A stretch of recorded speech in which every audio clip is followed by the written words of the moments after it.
share this story because I share a lot of like tips and tricks and ways to make breastfeeding easier and things that I've learned along my breastfeeding journey with my son.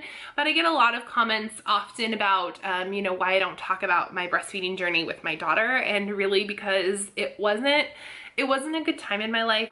I guess I didn't really want to talk about it in like breastfeeding videos, but I feel now like it is really important to share with people because I feel like there's a lot of moms out there who try to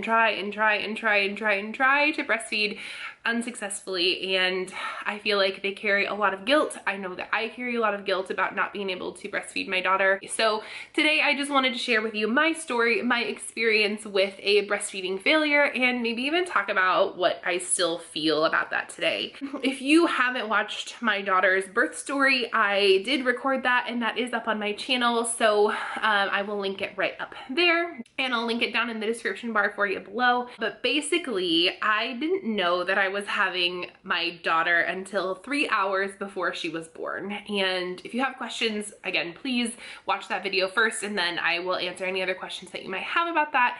It was a really, really intense, scary experience. I think I still carry a lot of trauma about the whole birth as a whole. I clearly wasn't researching breastfeeding. I wasn't like preparing my body. I probably wasn't eating like as well as I should have been. I was a 21-year-old college senior.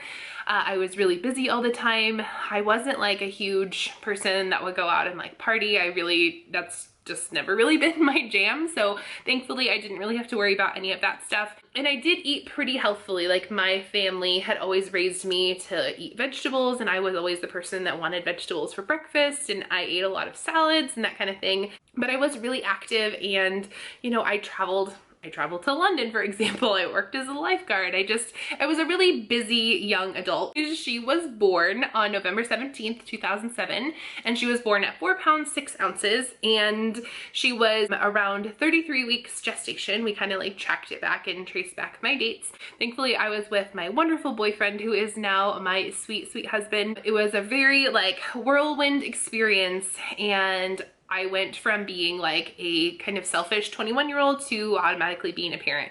I honestly had no idea what I was doing.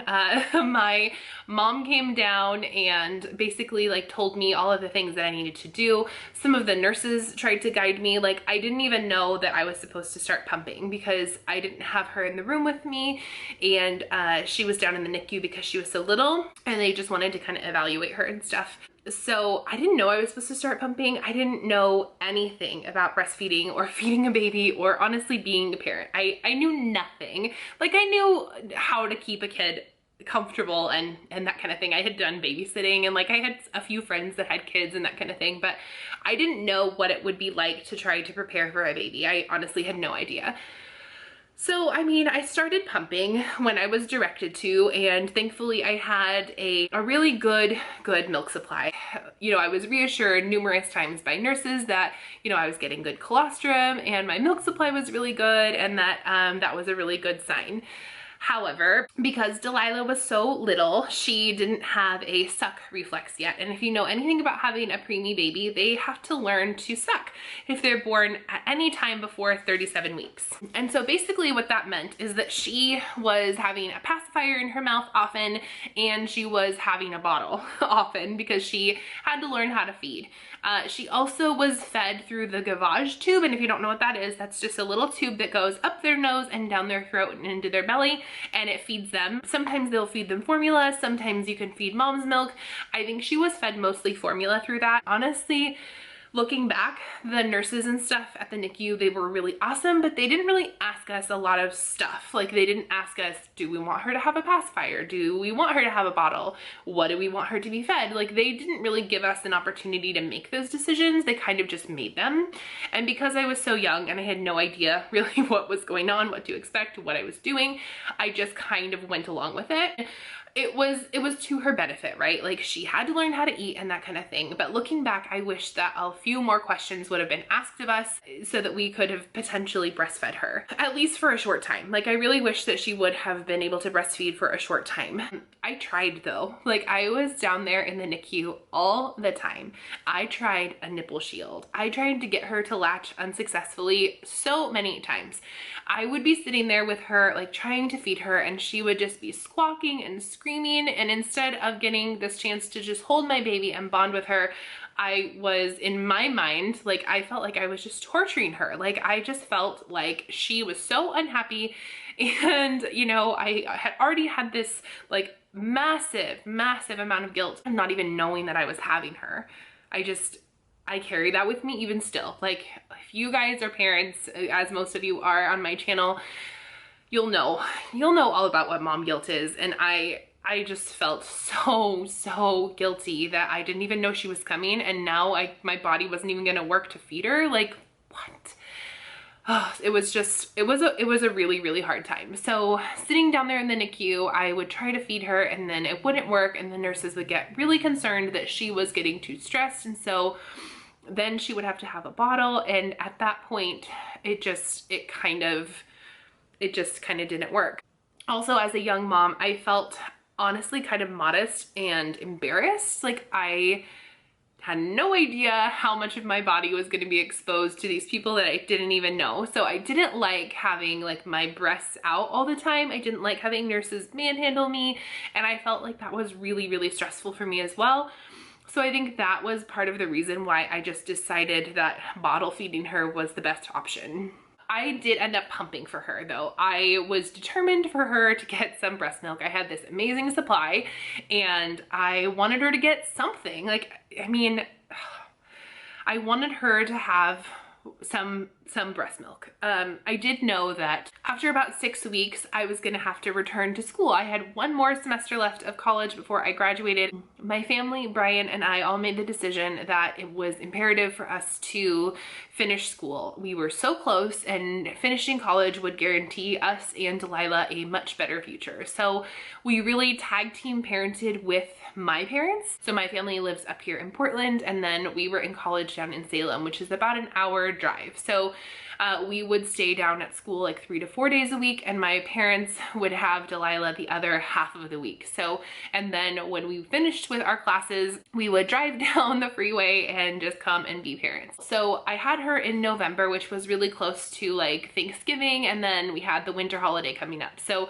I knew after the winter break, like into the new year, after that new semester was starting, I knew that I was gonna have to return to school. I also knew that I was gonna be really busy. In order for me to be able to graduate on my last semester, I had to take 21 credit hours. And if you don't know what that means, that is a huge course load. So I knew that I would have this crazy busy time, and I didn't know how I was going to be able to fit in pumping. I didn't really know my body very well still. I knew that I had milk, and I knew that I could give it to her for this first 6 weeks. So I did. I was up every 2 hours pumping for her, and during that time, especially during the night pumping, I was just a wreck. I think I held it together pretty well, but I was honestly I was devastated that I had, number one, I had a child in my body and I had no idea that she was there.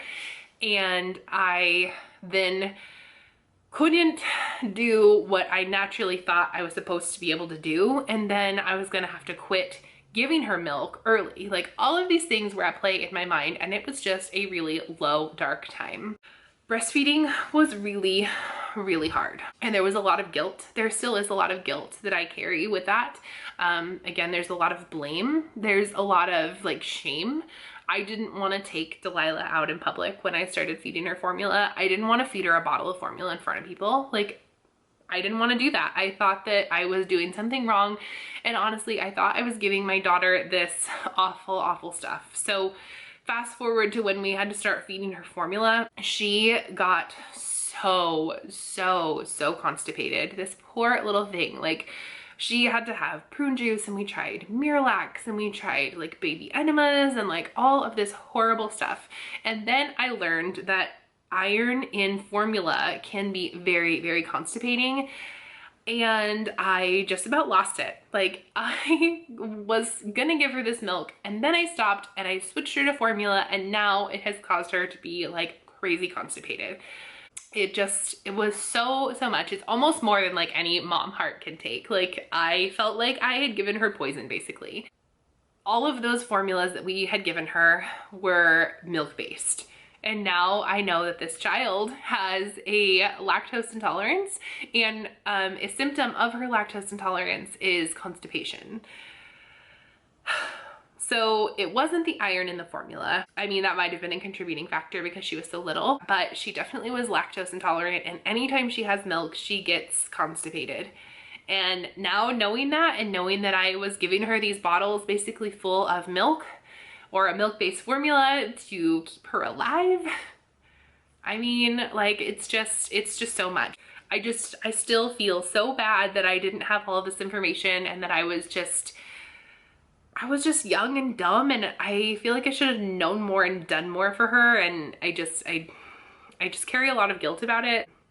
What I want to do now is I want to let you know that if you are someone who's struggling with breastfeeding, who has struggled with breastfeeding in the past, I want you to know that you're not alone in that. Like, it's very, very common, and something that seems so natural is not super natural. Like, there's a big learning curve, and there's a lot of factors. Like, maybe if Delilah had been bigger, she would have latched. Maybe if her sucking reflex would have been stronger when she was born, she would have been able to latch. Maybe if I would have given it a better go instead of being like so modest and like self-conscious, she would have been more successful. But there was so much going on for us, and I know that there is so much going on for so many moms out there. And what I want you to know is that you don't have to feel ashamed. If you want to take your kiddo out and feed him a bottle, that's fine. Like, nobody has the right to tell you that you are doing anything wrong. So really, I just wanted to share this story with you guys because it's important to me, and it's important for me to share that breastfeeding isn't easy. This time around with Harrison, fortunately, I'm having a really successful time. He's 18 months and still breastfeeding, which is awesome. And it's kind of like healed a little bit of that like self-doubt and guilt and stuff that I carried with Delilah, but it doesn't erase all of it. It's something that I probably will reflect on for the rest of my life. But for those of you who are out there and who are trying, and I know that a lot of you are because you comment often on my low milk supply video, just know that it's okay. Like, if you can't breastfeed, or even if you choose not to, it's okay. You are the mom of that kiddo, and you are doing the best that you can, just like the rest of us. So what I really wanted to do by sharing this video is I just wanted to let you know that you can have an unsuccessful time, and then you can have a more successful time. You can have 2 unsuccessful times. You can have just a baby who breastfeeds a little bit and then is supplemented by formula as well. I mean, there's lots and lots of ways to feed your baby. And honestly, in the scheme of your kid's life, it is a 2-year max, or maybe more depending on what you're doing, journey. It is a short time in their little life, and of course you want to do the best that you can for them. Of course we all do, but the most important thing is that you know your kid, you know yourself, you know your situation, and you know your family, and you know what you can do. So just don't be quite so hard on yourself. Honestly, don't be like me. Don't beat yourself up for years and years and years.